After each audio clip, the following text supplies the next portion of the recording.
Ich bin ein Berliner. I have a dream.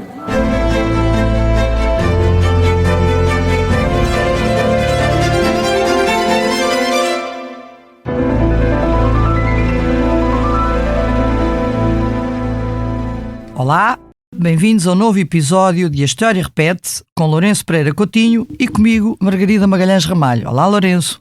Olá, Margarida. Hoje vamos falar dos perigos da navegação antiga, de naufrágios e de faróis. Desde os primórdios da navegação que houve necessidade de iluminar, mesmo que de forma primitiva, pontos críticos das costas. O exemplo mais famoso foi o farol da ilha de Faros, junto ao porto egípcio de Alexandria. Considerado uma das 7 maravilhas do mundo antigo, teria cerca de 120 metros de altura. Mandado levantar por Ptolomeu I no século III a.C., esteve em funcionamento até ser destruído no século XIV por um violento terremoto. Também os romanos se preocuparam com o alumiamento dos litorais. Apesar de muito modificado, ainda existe, junto à cidade galega da Corunha, a Torre de Hércules, levantada no século II d.C. Para conversar sobre a realidade portuguesa, convidámos Joaquim Manuel Boissa, especialista de fortificação marítima e da história dos faróis. Foi bolseiro da Gulbenkian, da Fundação para a Ciência e Tecnologia. Membro de diversas instituições científicas, é ainda presidente da direção da Espaço e Memória, Associação Cultural do Eiras e do Clube Unesco Paisagem Cultural do Estuário do Tejo. Olá, Joaquim, e bem-vindo ao programa. Obrigado. Olá, sou a Georgina Angélica. Eu sou a Paula Cardoso. Juntas criámos o Tal Podcast, um espaço de conversas reais, profundas e sem filtros. Todas as quintas-feiras damos a conhecer novas pessoas com ideias e trajetórias que inspiram mudança. Podem ouvir-nos em todas as plataformas de podcast e nos sites do Expresso e SIC Notícias. Como noutros países, a iluminação da costa portuguesa foi inicialmente muito rudimentar, resumindo-se a fogueiras a arder livremente no solo ou no topo das torres, com recurso depois à queima de carvão ou de mechas mergulhadas em azeite e óleo. No entanto, o incremento da navegação atlântica faria surgir, no início do século XVI, os primeiros faróis edificados, servidos por lanternas pétreas ou metálicas, onde se colocavam, protegidos por vidraças, candeeiros alimentados a azeite ou a óleo de baleia. O mais antigo seria o do Cabo de São Vicente, construído em 1515. Seguiu-se o de São Miguel do Anjo, na Barra do Douro, em 1528, e 9 anos depois, o de Nossa Senhora da Guia, perto de Cascais, o único que subsiste a funcionar ininterruptamente há praticamente 500 anos. Até ao século XVIII, a construção e a manutenção destas estruturas estava a cargo de corporações religiosas, de associações comerciais ou das câmaras municipais. Seria no reinado de Dom José que a situação se alteraria, passando os faróis, salvo exceções pontuais, a serem responsabilidade do Estado. Em 1758, no rescaldo do terremoto, que 3 anos antes destruiria grande parte do país, é ordenada a reconstrução dos faróis destruídos. Sob o impulso do Marquês de Pombal, é ainda criado um imposto especial para financiar a construção e manutenção dos faróis, que passam a funcionar todo o ano e não, como até aí, só entre outubro e março. No reinado seguinte, é ainda criado o cargo de arquiteto de faróis e os velhos candeeiros de azeite começam a ser substituídos por outros, feitos em Portugal, de incandescência rápida, de tipo argand, e refletores parabólicos para intensificar a luminosidade e aumentar o alcance da luz.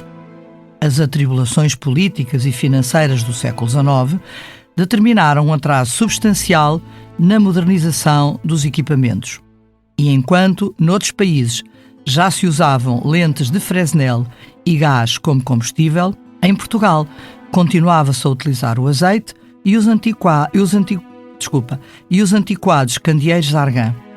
Na segunda metade do século, são feitos alguns esforços para minorar a deficiente iluminação do litoral português, apelidado por essa razão de Costa Negra, onde muitos naufragavam, sobretudo nas barras de Lisboa e do Porto. Contudo, este atraso não seria só devido à crónica falta de dinheiro e à instabilidade política.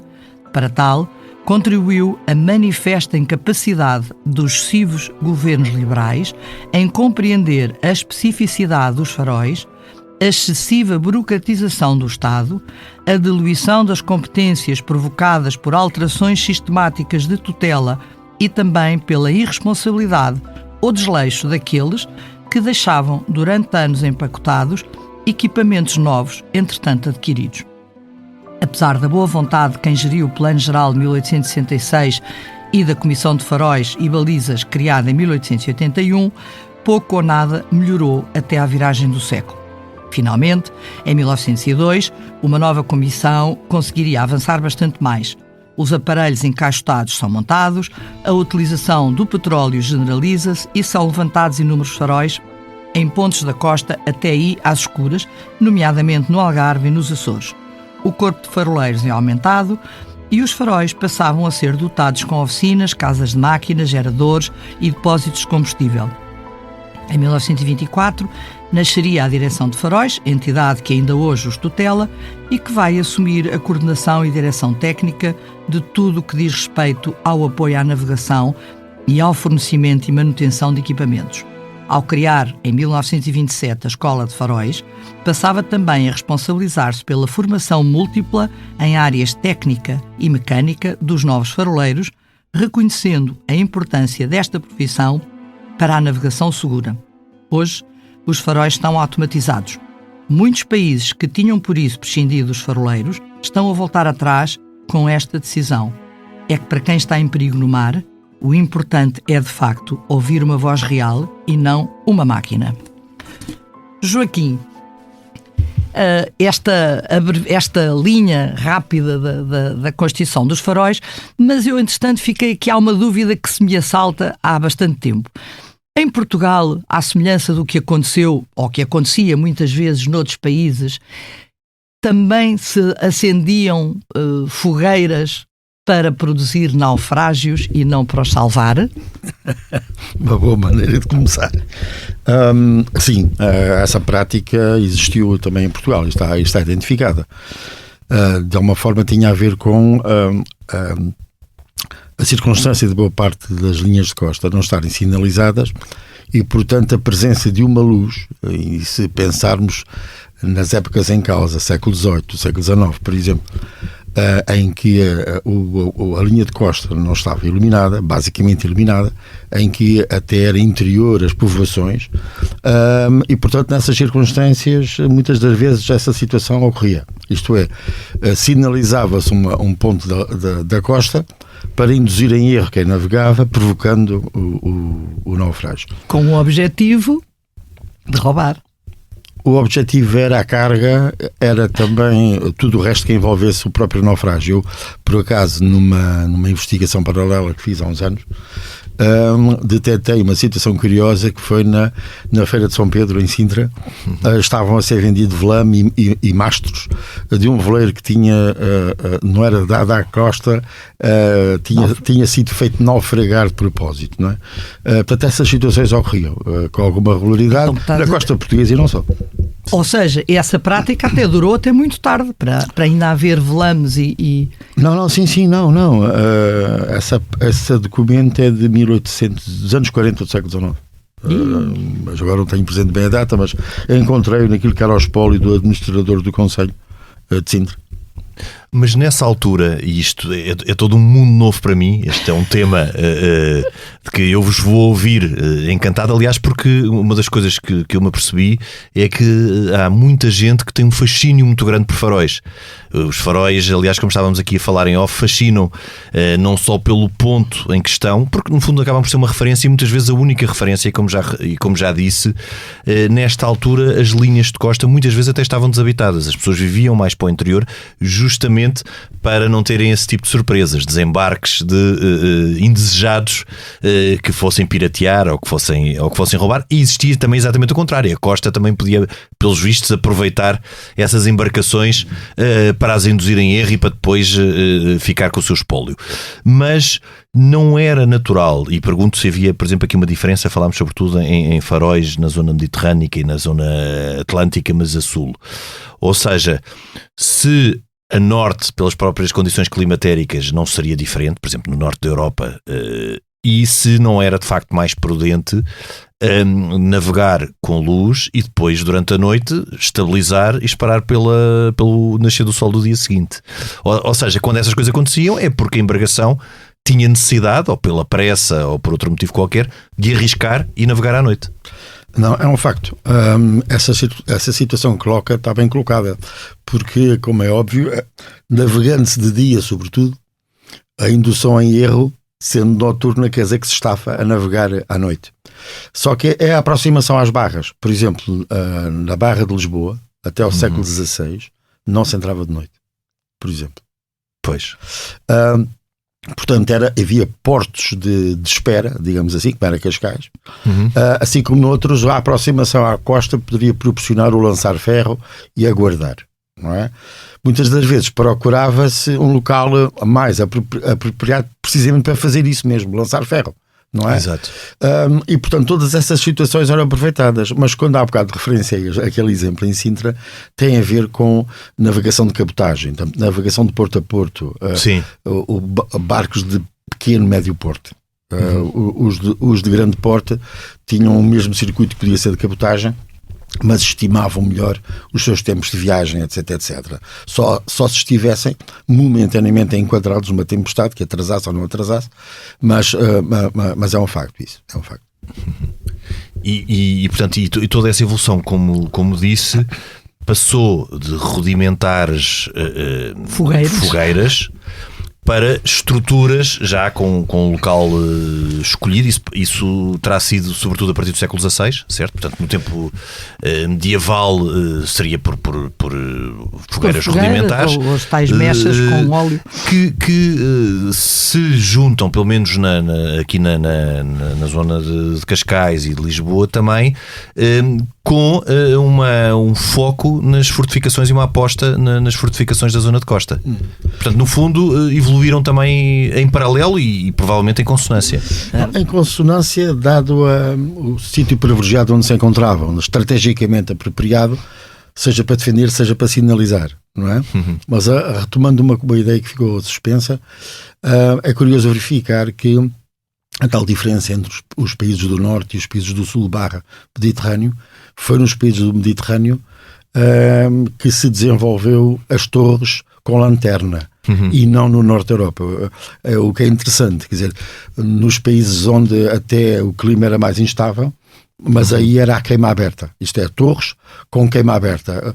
É sobretudo em torno do Mediterrâneo que surgem e se multiplicam as lanternas, isto é, o remate metálico ao vítreo de uma torre, na qual se integrava elementos de projeção de luz, candeeiros, etc. Era uma coisa muito ligada aos romanos ou não necessariamente? É um grande ponto de interrogação, porque há duas circunstâncias adicionais. Uma é a interligação marítima do próprio Império justificava a aposta na construção tal como havia estradas, havia uma rede de faróis, provavelmente. Elas existiam. Então, existe. Agora, a questão é identificar os locais e muitas das vezes fazer compaginar a informação que se tem numa narrativa antiga, do século IV ou século V, com a atualidade. Mas, por exemplo, o farol de Hércules é um farol de continuidade. E a equipa de arqueólogos e de historiadores que se envolveu na escavação, na musealização e na investigação em torno daquela estrutura, encontrou algo que indicia a utilização de jogo de espelhos para ampliar. Portanto, as questões tecnológicas... E isso é uma coisa muito engraçada que tu vais ter que explicar, de facto, como os faróis são, de alguma maneira, motivadores de avanços tecnológicos. Não, essa é uma dimensão que habitualmente está ignorada. Aliás, os faróis, já agora, num parênteses, são estruturas monumentais, onde a conjugação do saber do arquiteto e do engenheiro se combina de uma forma incrível, porque são edifícios projetados em altura e que têm que ser ocos, habitualmente ocos, Portanto, as questões da estabilidade do edifício projetado em altura estão sempre presentes. E muitas vezes, deixe-me só interromper, em zonas até de instabilidade climática, não é? Como zonas sendo ocos e sendo projetados em altura, muitas vezes em zonas ventosas, claro, e em zonas instáveis. Claro. Portanto, o que é um desafio, coloca um desafio ainda maior, não é? Não, é interessante, por isso, está bem que é um exemplo muito próximo de nós, mas o Farol de Aveiro, na qual a minha família, os meus ascendentes, pai, os 2 avós, tios, fizeram lá serviço, eu estive lá por 3 vezes. Uma das sensações interessantes que se tinha em tempos de invernia era estar lá em cima na lanterna e sentir a oscilação do farol. Pois, imagino. Mas senti-la é interessante, porque está tudo pensado, como é óbvio, não é? E tem marcadores dessa oscilação, mas senti-la é interessante. Agora, um reparo engraçado, e que eu acho que é importante para quem está a ouvir, que não conhece o Joaquim Boiça, ele é filho, neto, bisneto de faroleiros e viveu até aos 22 anos? 23 anos, já depois de até, ou quase no final da faculdade, penso eu, em faróis, e conhece a maior parte dos faróis por dentro e por fora. Ou seja, um faroleiro de dinastia. O meu pai dizia isso mesmo. Não vais ser faroleiro, mas és faroleiro. Não dizia para essas palavras, mas era esse o significado. Porque, de facto, esteve muito presente essa realidade na própria forma de estar da família. Não é? Isto é, como a prestação de serviço era volante. Isto é, o meu pai podia estar 6 meses num farol, 8 meses, 10 meses, 1 ano, 2 meses, 3 meses. Por exemplo, quando fomos para o farol de Lessa da Palmeira, eu estava na primeira classe e em fevereiro surge um telefonema para virmos para Sul. Não estavam aderidos a um farol? Não. Aliás, a própria progressão na carreira obrigava a isso mesmo. Mas isso passar por vários, sim.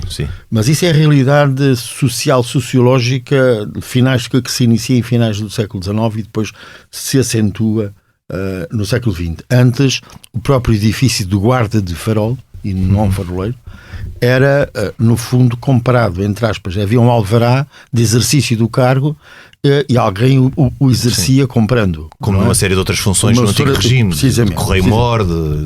Claramente.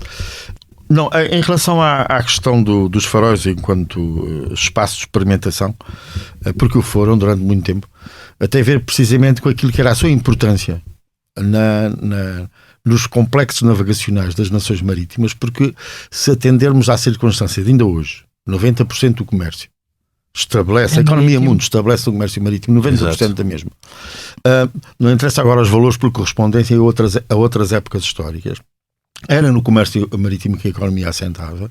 A questão da iluminação das linhas de costa era fundamental, como foi fundamental num determinado período, quando há a introdução do vapor e onde a navegação à vela tende a acabar e emergindo simultaneamente a navegação a vapor, o que se passa a verificar é uma intensificação do tráfego marítimo e algo de fundamental, que é as entradas nas barras passarem a estar franqueadas mais ao saber cientificamente adquirido do que a pilotos práticos.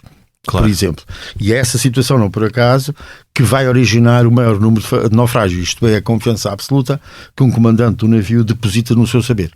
E portanto, descuidando, entre aspas, mas descuidando muitas das vezes as questões de salvaguarda do próprio navio, das vidas e da carga. Porque entrava-se na barra. Portanto, deixou-se esperar quase. E, portanto, esse movimento... Confiando numa intuição e numa prática. E numa prática e naquilo que era não estar à espera dos favores da natureza. Só se entrava nos portos com vento e maré favorável. E, portanto, a partir do momento que é com a navegação a vapor, tudo isso vai não só aumentar todo o tráfego, como a multiplicação da construção naval, a ampliação de tudo o que era mercadejado e, portanto, os portos intensificam a sua atividade. E também os naufrágios, naturalmente. E de facto, desculpa, não ia dizer, ia puxar aqui já para a nossa barra do Tejo, é talvez das barras onde há maior número de naufrágios, se calhar, não sei se em termos será exatamente igual à do Douro, mas porque o Norte também com certeza absoluta terá, mas aqui, mesmo à nossa beira, tivemos uma quantidade de naufrágios importantes e naufrágios até ao século XX. Enfim, a opinião pode ser arrojada, mas de todos os exemplos que eu conheço, o cenário natural da Barra e Estuário do Tejo é o maior espaço de naufrágios mundial. E caramba, É essa a ideia que tenho. E porquê? Em termos, o Porto de Lisboa sempre foi nuclear no equilíbrio mercantil europeu e naquilo que depois vai ser, a determinada altura, a triangulação do próprio comércio, e Lisboa era central. Sim. Era central no domínio mercantil, comercial, era central no ponto de vista militar. E portanto, essas duas, para além das questões associadas à pesca, portanto, o Porto de Lisboa concentra em si dimensões múltiplas. E depois é uma barra aberta.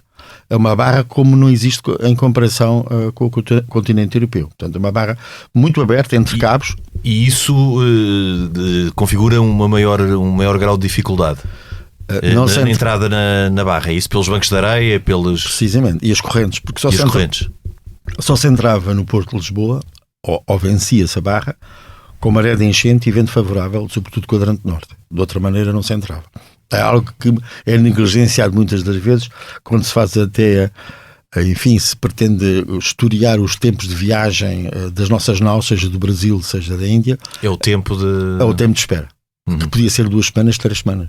Pois.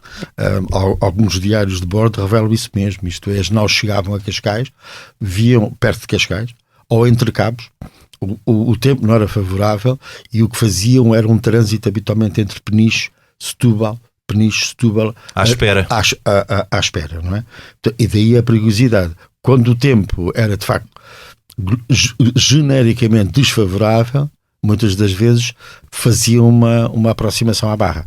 E daí os naufrágios. A Nossa Senhora dos Mártires, o grande naufrágio da Nossa Senhora dos Mártires, tem a ver com isso mesmo.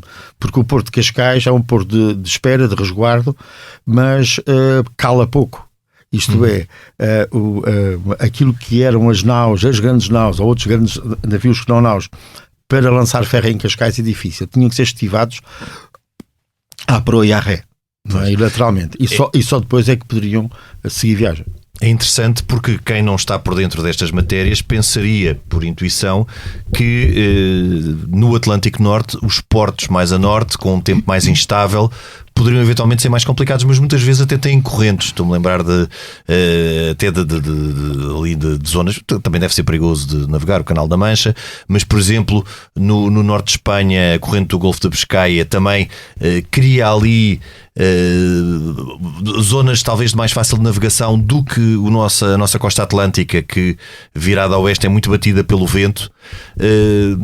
Quero fazer um bocadinho, isto já entra aqui numa questão mais técnica e não tão histórica, mas será mais fácil, por exemplo, um porto do norte da Europa, diria, sei lá, Roterdão, por exemplo, do que o Porto de Lisboa, do que uma entrada no Porto de Lisboa, nesta altura?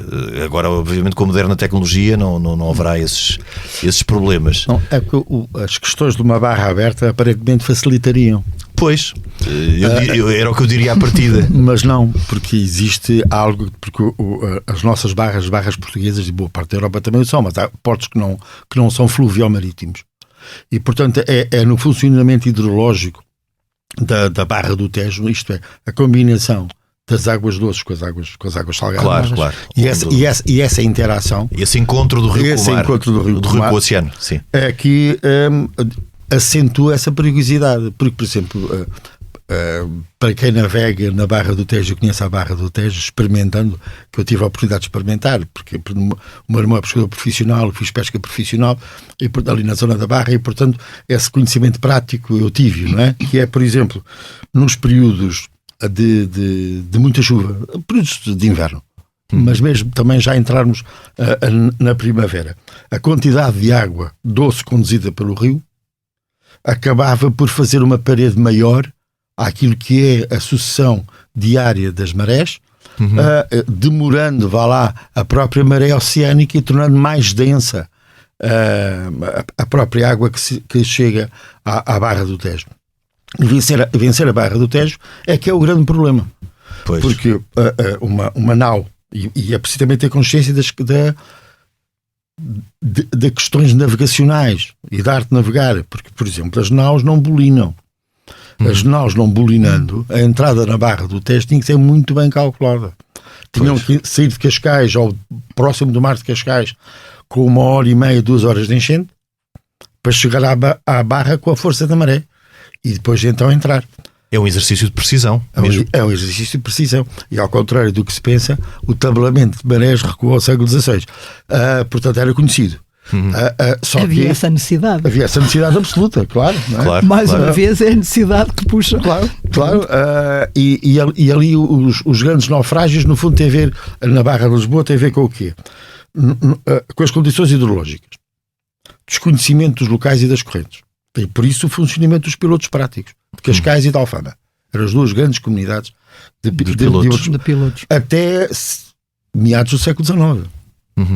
Tomavam piloto. Até há 20 anos ainda era genérica a necessidade de tomar piloto, neste caso pilotos práticos. Até há 20 anos. Incrível. Sensivelmente. Aliás, ainda há este recurso, é quase um recurso simbólico, mas ele ainda é praticado. Porque hoje a instrumentação científica permite.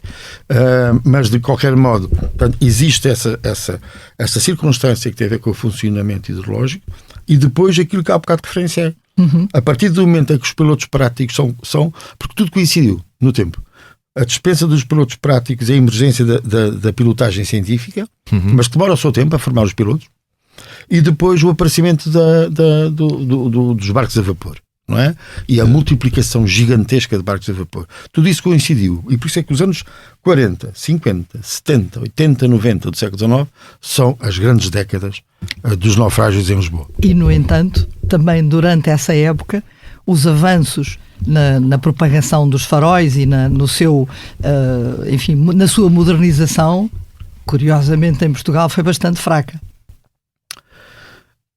Eu diria que até meados do século XIX a situação portuguesa é paralela ao resto da Europa. Isto não acompanha depois a evolução do barco a vapor, não é? Precisamente. E as necessidades que o barco a vapor. É isso, as grandes discussões em cortes que se verifica sobre a questão do mundo que se naufragava nas costas. Mas tinha diminuído o tráfego marítimo? Não. Isso é que é engraçado. Não, a questão é diminuindo, eles de alguma maneira também não compreenderam essa necessidade. Eu acho que a compreenderam, não havia condições quase políticas de contexto para ir nesse sentido. Porque é uma constante. A questão da segurança nos portos, o alumiamento das costas portuguesas por questões até associadas ao próprio comércio português, ou à pesca portuguesa. Depois, aquilo que estava a sentir ser um descrédito internacional, navegar para as costas portuguesas, porque estavam mal iluminadas. Não é? E, portanto, a esse nível há uma acentuação, há uma pressão enorme de muitos dos países, porque perdiam tempo a navegar na costa portuguesa. Tinham que fazer escalas distintas de outros locais. Mas também imagino que toda a evolução da ótica e de outros instrumentos no século XIX obrigassem a um investimento muito maior nos faróis, não é? E na forma como eles eram equipados. Toda essa inovação do século XIX, até que se viu nos livros sobre o farol de Santa Marta, os livros da sua autoria, Farol de Santa Marta, aquelas óticas do século XIX, não é? Que são de facto instrumentos absolutamente fabulosos, e tudo o resto, todos os instrumentos que estavam num farol, eram obviamente bastante dispendiosos. Eram, mas o interessante é, por exemplo, tenho um exemplo muito concreto para exemplificar. Farol do Bugio. É comprada a ótica, agora não vou conseguir particularizar a data, mas de qualquer maneira 1800, década de 80. Na década de 80. É adquirido, porque a aquisição dos equipamentos de modernização do funcionamento dos faróis portugueses estava a cargo da Marinha. A sua instalação estava a cargo do Ministério das Obras Públicas. Pois. Logo aí. Essa divisão de competências tão clássica na nosso país. Mas não era uma simples mudança. Era indispensável criar as condições de instalação a esses novos equipamentos. Requeriam outras obras de adaptação. Outras obras de adaptação. Mas não era pelo custo. O custo, sim. Não é? Era uma parcela importante na avaliação política do que se pretendia fazer. Mas os gastos de azeite por ano no farol do Bugio suplantavam enormemente aquilo que passariam a ser os gastos com o petróleo, o vapor de petróleo, com o aparelho óptico que tinha sido adquirido. Sim. Portanto, esse compasso de espera tem muito a ver com o atavismo português, do modo como as instituições funcionam e se interceptam perante o mesmo edifício ou perante um objetivo, e o farol do Bugio agradou 10 anos até ter Claro. as lentes Com as lentes empacotadas. Com as lentes empacotadas. Pois, isso também é extraordinário. Porque eu também estava a pensar numa outra situação. É que até ao princípio do século XIX o comércio de Lisboa era o epicentro, era sobretudo com a América do Sul, desde logo com o Brasil, antes tinha sido com a Índia, e no século XIX, sobretudo depois da abertura dos portos brasileiros ao comércio internacional, grande parte do comércio passa a ser com os restantes países europeus. E neste caso, como é óbvio, as rotas das embarcações já é completamente diferente, ou seja, não vêm pelo oceano, como viriam no caso do Brasil, para entrar na Barra do Tejo, farão provavelmente uma navegação de cabotagem vinda, por exemplo, do norte da Europa, e é aí que se evidencia mais o problema da costa não estar sinalizada. Sim. Mas quando se mergulha nestas temáticas, isso vai à procura de documentação que nos permita mapear minimamente, por exemplo, o que é os meses de junho, julho e agosto de entrada na Barra do Tejo em 1780 e qualquer coisa. É impressionante o número de embarcações. É impressionante. Sim, deve ser. Portanto, porque aí vêm do Brasil, vêm de todos os países europeus do norte da Europa. Portanto, ou seja, os pontos de origem são os mais diversos. Há, de facto, épocas em que se acentua nessa mesma origem de determinado continente ou países de determinado continente, e quando pensamos no comércio português, objetivamente, claro, é possível de encontrarmos fios condutores para determinadas épocas onde há maior ou menor acentuação. Agora, o Porto de Lisboa, de facto, era central no comércio marítimo mundial, e sendo central era procurado, e portanto procurado de um modo intenso. E por isso é que aquilo que, em termos topográficos, aquilo que vai entre ali a enseada do dar fundo, o dar o fundo, sim, o dar o fundo até à zona do Mar da Palha, era, entre aspas, um marco olhado sempre de embarcações. Sempre. Pois. E, portanto, depois havia as questões da estiva, as questões do controle sanitário, por causa da peste, etc, e não só, ainda que fosse muitas das vezes pontual, mas, de facto, a dinâmica comercial era muito intensa, à qual temos que somar a dinâmica comercial propriamente respeitando a Portugal e a situações... Mas o barco a vapor não aumentou o comércio com o norte da Europa? Claramente. Não, e, portanto, ainda é essa acentuação, mas exato, pegando numa situação que ficou em suspenso há pouco, que estávamos a falar, aquilo que vai, de alguma forma, tornar uma referência negativa à costa portuguesa tem a ver com a dificuldade que existiu, não é, em acompanhar essa necessidade. Porque depois também os pequenos portos vão beneficiar com isto tudo. Isto é, não era só o Porto de Lisboa. O Porto de Lisboa era o espaço destino final, sim. O destino final e espaço nodal disto tudo. Mas depois, ao longo da linha de costa, há pequenos portos que até tinham tido uma importância relativa, que no século XIX e depois XX até vão adquirir, apesar do assoreamento de muitos, vão adquirir uma importância acrescida. E, portanto, havia essas situações quase no plano imediato da economia do próprio país. Não é? Favorecer o comércio para favorecer a economia. Mas havia uma questão também de segurança marítima, como é óbvio. As grandes nações marítimas europeias da altura, a França e a Inglaterra, elas próprias vão encontrar as soluções, e o engraçado nessa assunção dessa importância é eles próprios se terem transformado nos grandes fabricantes de faróis. Não é? Sim. Sendo que nesse processo de fabricação eles vão atender a diferentes realidades. Isto é, o pequeno porto, o grande porto, e portanto têm soluções, entre aspas, para tudo. Ao nível tecnológico e do edificado. E é nessa altura que surgem os faróis de ferro, não é? Que se multiplicam pelas costas de toda a Europa e de todo o mundo. Não é? E alguns, eu fiquei com a ideia de que alguns poderiam ser quase que uma espécie de pré-fabricados. Eram pré-fabricados. Pronto. Eles eram comprados, não é? Na origem. Portugal recorria a fabricantes franceses, sobretudo, mas também ingleses. Portanto, eles eram comprados, entre aspas, à distância, ainda que tivesse havido delegações portuguesas. Já agora, por falar em delegações, é muito interessante, e há pouco, estávamos a falar, eu tento não me esquecer do que estava em suspenso, o objeto central de curiosidade e onde as atenções também se vão concentrar em termos científicos da grande exposição de Paris de 1866 são os faróis. São os grandes elementos. Por causa também da iluminação pública. Da iluminação, exato. Está tudo isso acaba por estar ligado. Claro. Altura. E depois é o fascínio das próprias lentes, que foram, lentes de Fresnel, que foram sendo apuradas no seu fabrico, o que levou, por exemplo, o Victor Hugo a fazer um texto lindíssimo nesse período, e a dizer que o farol é um número. Ou seja, a matematização absoluta dos faróis e para aquilo que ele caminhava de objetivamente se alcançar uma época que viria a ser alcançada, em que não só os faróis responderiam à sua necessidade, mas como para quem navegava haveria uma carta mundial de faróis. Isto é, todos os faróis são distinguíveis uns dos outros. Não haver faróis iguais. Isso é uma coisa que eu acho que é importante as pessoas perceberem. E, portanto, também. essa situação chega-se lá com o apuro tecnológico, não é? Que vai existindo em 2 setores: a emissão de luz e a ampliação da mesma. Não é? Isto é, aquilo que são os fatores energéticos e os fatores de projeção e ampliação de luz. E é isso que vai tornar os faróis também espaços de experimentação a esse nível. Claro. Se eu disser assim desta forma, pode ser quase chocante, passa o termo. A georreferenciação nasce com os faróis. E a válvula solar nasce com os faróis. A válvula solar tem 118 anos. Pois. E, portanto, é extraordinário pensar assim. Precisamente.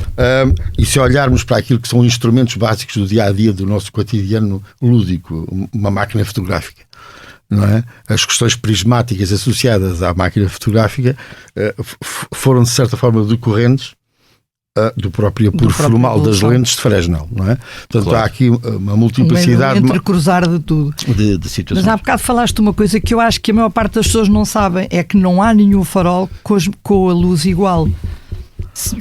Acabam por ter, ou por cor, ou por intensidade, ou por Pois é os momentos de ocultação, o tipo de intensidade de luz, etc. São todas diferentes. São diferentes. Poderá haver coisas numa mesma linha de costa, então, objetivamente. São todas diferentes. Todas claro. diferentes. E é por causa precisamente dessa circunstância de tu estando a navegar. Sim. Estando a navegar à distância, observando três faróis, georreferencias em termos absolutos a tua localização, é a partir daí que realmente a primeira grande georreferenciação marítima ou terrestre se deu-se com os faróis, também muito impulsionada com o desastre do Titanic. Não é? Claro. Sim. E, portanto, a esse nível os faróis acabaram eles próprios por ser suportes ou instrumentos de referência que estão muito distantes daquilo que é a imagem comum que as pessoas têm de um farol, ou do que é estar num farol, viver num farol, ou do ofício do faroleiro, não é? E eu agora ia pegar por aí exatamente. Então, olha, víamos os dois pegar por aí. Então, mas pega tu, Margarida. Pegar duas coisas, porque eu acho que também estas pequenas histórias da história acabam por ter um aspecto interessante. Por um lado, de algumas coisas que já tinha ouvido tu falares, acho que é bastante engraçado falarmos aqui daquilo que acontece àquela guarnição que está no Bugio quando se dá o tsunami de 1755 e, por outro lado, fazendo uma ligação à tua experiência de ter vivido no Bugio ou teres passado no Bugio grande parte das tuas férias enquanto criança. Deve ter sido uma coisa extraordinária. Não é? É sempre extraordinário. Eu julgo que, quer dizer, nota bem, a questão da consciência que se adquire por estar num espaço histórico, ela surge a posteriori. Quer dizer, ou até num ambiente de natureza como é um farol, a vivência dentro de um farol. Eu vivi em faróis isolados, vivi em faróis quase urbanos, e há uma diferença clara. Claro. Entre estar num sítio. Sim. E há uns que até projetam uma imagem de proximidade, não atendo. Eu nunca me senti, entre aspas, tão sozinho como no Cabo da Roca. O Cabo da Roca está próximo de tudo e distante de tudo. E distante de tudo, sim. E portanto queria ali e depois é também aquilo que se gera estando num espaço de um farol de cumplicidade entre famílias, não é? Porque objetivamente partilham um espaço que é simultaneamente de viver e laboral, não é? E partilham aquilo que tudo o resto, isto é, as agruras de estar distante da família, etc, etc. Então isso fortalece os laços. Sim, é uma autêntica comunidade, é um microcosmos, como estávamos a falar em off. Claramente. No Bugio essa situação já não ocorria. Isto porquê? Porque o Bugio, felizmente para os faroleiros, tinha deixado de ser, em 1964 para 1965, tinha deixado de ser um farol com lotação que vivia no próprio espaço.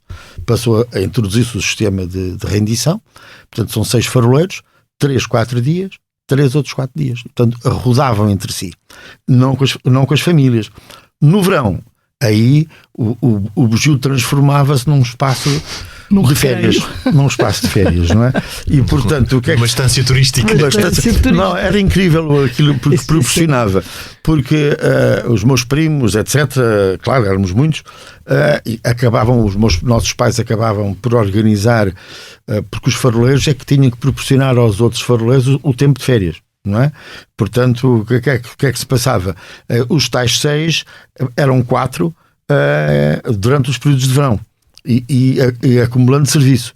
E o meu pai, por exemplo, podia estar, os meus tios, etc., os meus avós, podiam estar 15 dias seguidos no Bugio. Portanto, aquilo era uma festa, não é? Até se chegar, por exemplo, já projetando ainda a imagem do Bugio, até se chegar a 1982, em que o bugio é automatizado, como os faróis do Porto de Lisboa estão automatizados, com comando à distância, portanto, telecomandados a partir de uma central em Paço de Arcos, e portanto, a partir daí passa a ser a ausência absoluta de presença humana, com as situações decorrentes de um edifício histórico do próprio património, e a degradação do próprio património. Em relação ao tsunami, é interessante, porque como mega sismo e como uma realidade que transporta em si uma carga dramática tão profunda, tanto o terremoto como o tsunami, ou as 3 ondas tsunâmicas, que no fundo se geraram, tiveram um impacto brutal na costa portuguesa, sendo que no Porto de Lisboa esse impacto é distinto entre aquilo que sucede na zona compreendida entre sensivelmente Cascais e Caxias, nessa linha de costa, que a ondulação vindo de sudoeste acaba por ter um impacto fortíssimo, frontal, ainda por cima a crescida reverberação na linha de costa a sul, né? até ao Cabo Especial, portanto é uma força de impacto brutal. O que sucede em Lisboa é um fenómeno distinto. Não há ondas a penetrarem na cidade de Lisboa. A água a subir. A subir. Às vezes aquelas manipulações, recriações. É que se fez mover uma onda, mas não é verdade. Não foi isso. Quer dizer, o efeito prático, as pessoas morreram mesmo afogadas também, porque subia a água. Aquilo que acontece, portanto, a massa de água é brutal, não é? E, portanto, é o impacto dessa massa de água. No fundo é uma cheia. É uma cheia, mas brutal, que ainda por cima estrangula no gargalo de Belém-Almada e depois ao abrir para o Mar da Palha vai atingir com uma brutalidade imensa as margens na qual estava Lisboa, não é? Mas não é ondas, não é? Portanto, é a massa d'água, no fundo. É a massa d'água. Aquela ideia que temos de tsunami. E o que se passou, o que estavas a colocar era como questão, tem a ver com o facto de precisamente estavam fundeadas, uma armada inglesa estava fundeada junto à Almada, e deu-se conta do que estava a passar, como é óbvio, protegeram-se de um modo expedito, mas que resultou plenamente, quer dizer, e levaram os ferros, portanto levantaram ferro e deixaram-se estar. Pois. E não lhes aconteceu rigorosamente nada. Foi inteligente. Mas tiveram presença de espírito. Tiveram presença de espírito e sagacidade, claro, não é? Mas o interessante é que é um diário de bordo que quando publicámos o livro do 1755, Memória das Palavras, sobre o terremoto, é precisamente um diário de bordo que transcrevemos na altura, e que revela precisamente o sucedido no Bugio, não é? Portanto, exagerando ou não, dizem que permaneceu durante muito tempo coberto de água, e que depois, passado um tempo que ele não particulariza, a guarnição, ou parte da guarnição, veio para a bateria alta disparar tiros de fuzil a pedir ajuda, não é?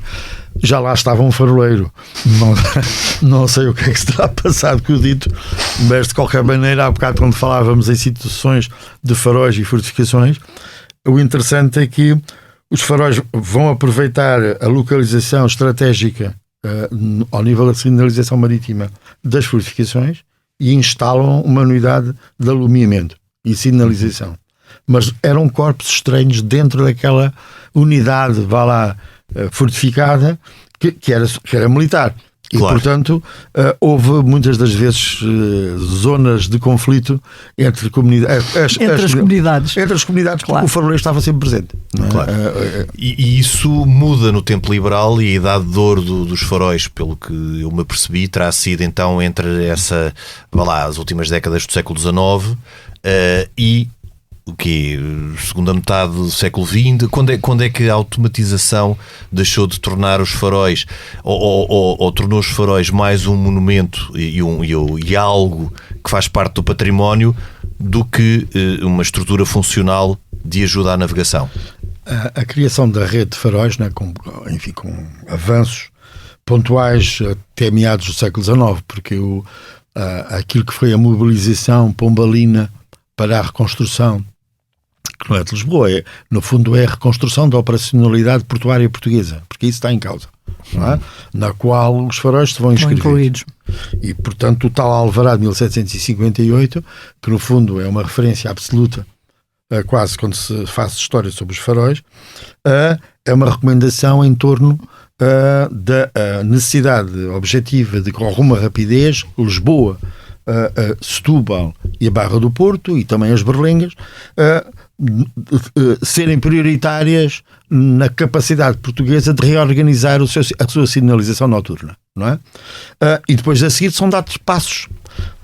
Alguns são passos simbólicos, como a criação como foi referido, do arquiteto Faróis, isto é, ao criar-se o cargo de a revelação absoluta da especificidade do próprio edifício e daquilo que ele exigiria à montante na termos de projeção e de acho que seria interessante referir que alguns dos engenheiros de faróis seriam ou teriam sido, como o Eugénio dos Santos, um dos grandes engenheiros da reconstrução de Lisboa.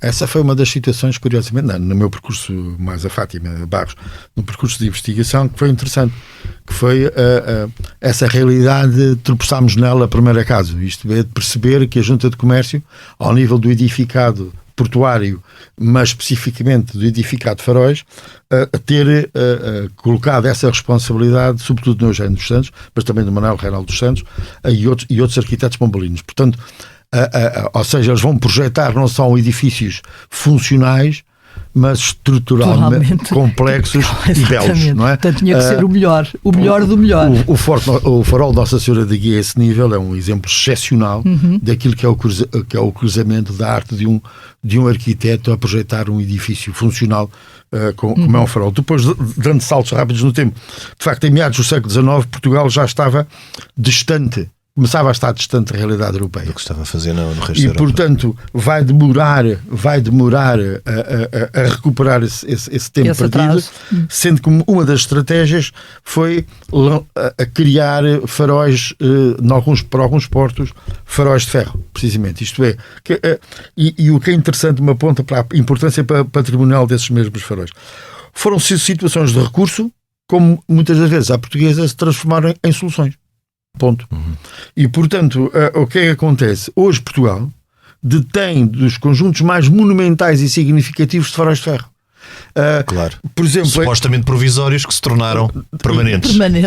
E é interessante verificar porque, por exemplo, em França houve movimentos cívicos há sensivelmente 10 anos muito interessantes, porque precisamente aquilo que estava a ser já a rarefação, sim, no fundo estavam quase perfeitos na presença da costa francesa, acabaram por originar movimentos cívicos de proteção a esses faróis, mesmo que não sejam funcionais, mas é mantê-los como tal, como referentes imagéticos, como referentes de memória, e esses movimentos acentuaram-se, porque há bocado, quando falávamos da questão do que significado social, sociocultural dos faróis, existe de facto neste momento uma vertente de turismo a este nível muito forte, mas mesmo muito forte.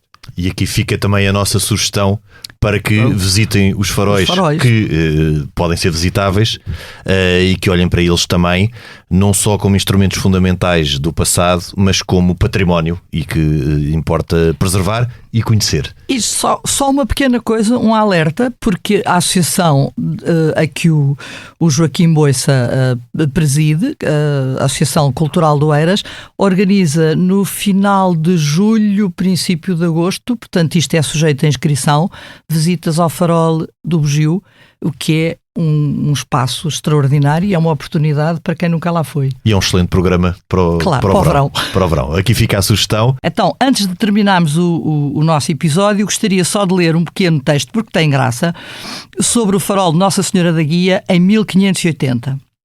É escrito por um homem que vem integrado nas tropas do Duque de Alba e que vão acampar junto ao farol da Guia. E então, diz ele, é uma torre que servia de farol, toda ela com janelas de vidro na parte superior, para que os navegantes à noite pudessem ver a luz de longe e não se perdessem.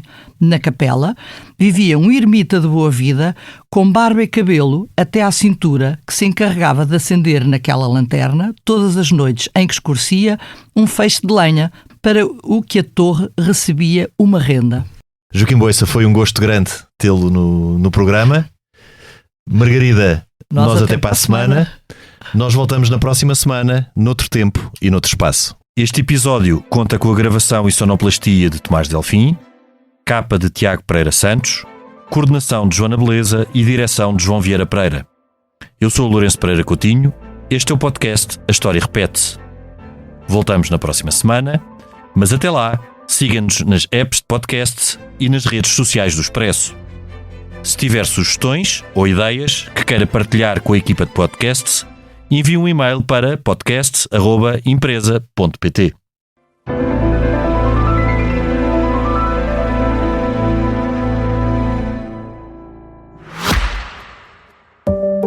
Olá, sou a Georgina Angélica. Eu sou a Paula Cardoso.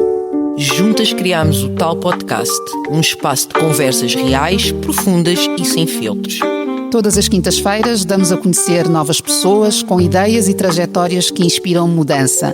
Podem ouvir-nos em todas as plataformas de podcast e nos sites do Expresso e SIC Notícias.